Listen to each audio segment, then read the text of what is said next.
let's look at our manual, the immigration manual that we have put out just recently, Paralegal Institute of the Americas.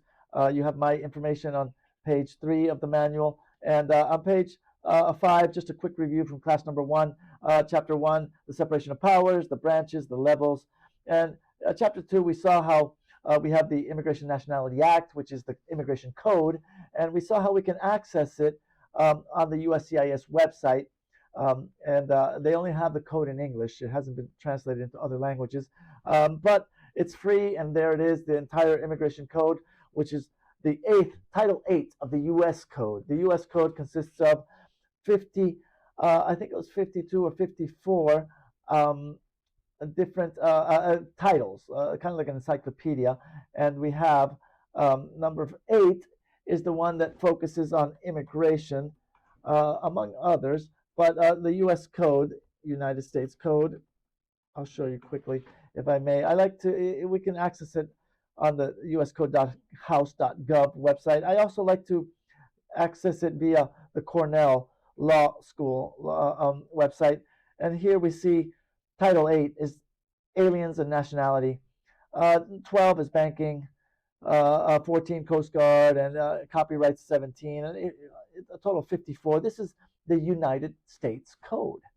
And but when it comes to immigration, number 8 is the number that you'll want to focus on. But watch out, because you will have also number 19. Title 19 deals with customs and customs duties.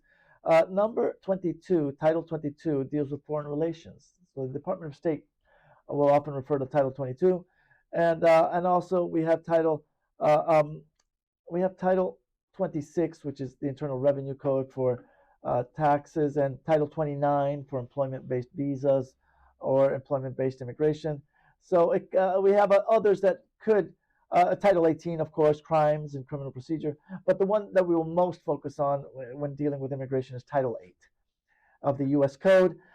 So that you can see, not only do we have the U.S. Code, we also have the Code of Federal Regulations, which is the executive branch encyclopedia or of the laws. And this is interesting that we can access it via ecfr.gov.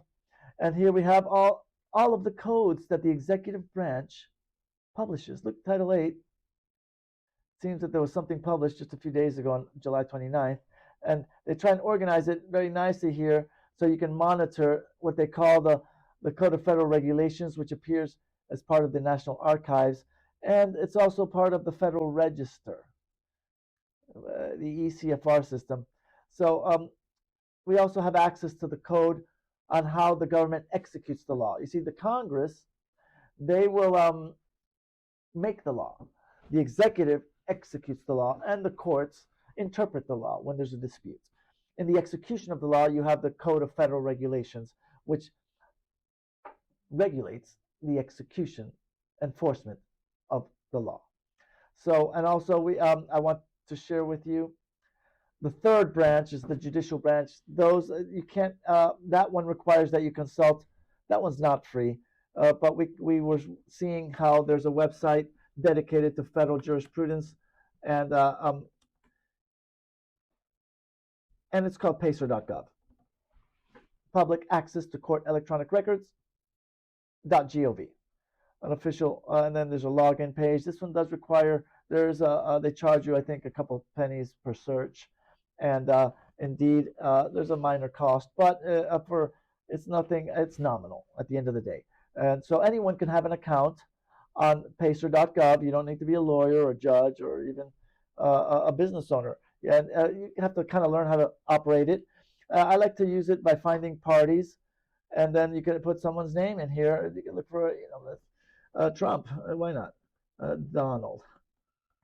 If I remember correctly, it's Donald James Trump, and we're going to get all the federal cases. Interesting. I'm only getting 2. Maybe it's because he uses J and not James. But anyway, that could be it, by the way, because this is an algorithm that sometimes I notice that it doesn't. For example, if I were to put Donald J, I would guess that I'd get a lot more hits. Yeah, there you go. I got substantially more hits. See, he's got more than 10. Let's see how many pages he has. More, he's got many pages, 34 pages, and each page appears to have about, I would say, 50 entries. So he's got hundreds and hundreds of lawsuits. And here's one, 1988, 2020. Remember, when you hold public office, they list you as a defendant um, because of the fact that you are a public official. So some of these I would also imagine. Here's one where Donald Trump sued someone.